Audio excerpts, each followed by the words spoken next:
Microsoft word ಡಾಕ್ಯುಮೆಂಟ್ನಲ್ಲಿ ಬರುವ ಎಲ್ಲ ಶಾರ್ಟ್ಕಟ್ಗಳು ಹೇಗೆ ಅಪ್ಲೈ ಮಾಡ್ಕೋಬೇಕು ಅನ್ನೋದನ್ನು ತೋರಿಸ್ತೀನಿ.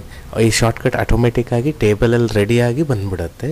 ಸೊ ಅದು ಎಲ್ಲಿದೆ, ಹೇಗೆ ತಂದ್ಕೋಬೇಕು ಅನ್ನೋದನ್ನು ತೋರಿಸ್ತೀನಿ. ನೀವು ಮೊದಲಿಗೆ ಏನು ಮಾಡಬೇಕು, ಆಲ್ಟ್ F8 ಪ್ರೆಸ್ ಮಾಡಬೇಕಾಗತ್ತೆ. ಓಕೆ, ಆಲ್ಟ್ ಮತ್ತು F8 ಪ್ರೆಸ್ ಮಾಡಿರಿ.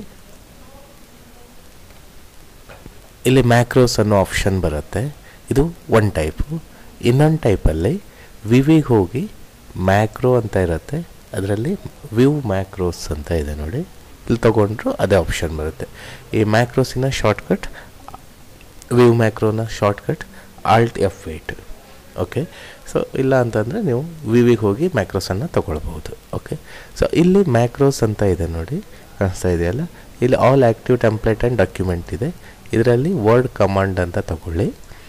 ಇದರೊಳಗಡೆ ಎಲ್ಲ ಕಮಾಂಡ್ಸ್ಗಳು ಹಾಕಿಟ್ಟಿರ್ತಾರೆ. ಇದರಲ್ಲಿ ನೀವು ಲೀಸ್ಟ್ ಅಂತ ತಗೊಳ್ಳಿ, ಲೀಸ್ಟ್ ಕಮಾಂಡ್ ಅಂತ ತಗೊಳ್ಳಿ. ಲೀಸ್ಟ್ ಕಮಾಂಡ್ ತೊಗೊಂಡು ಇಲ್ಲಿ ರನ್ ಅಂತ ತಗೊಳ್ಳಿ.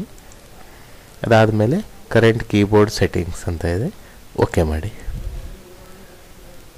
ಈಗ ಎಲ್ಲ ಶಾರ್ಟ್ಕಟ್ಗಳು ಟೇಬಲಲ್ಲಿ ರೆಡಿಯಾಗಿ ಬಂದಿದೆ. ಅಂದರೆ ಟೋಟಲ್ 9 ಪೇಜಸ್ ಇದೆ. ಅಷ್ಟು ಶಾರ್ಟ್ಕಟ್ಸ್ ಇದೆ ಇಲ್ಲಿ ನೋಡಿ, ಕಾಣಿಸ್ತಾ ಇದೆಯಲ್ವಾ.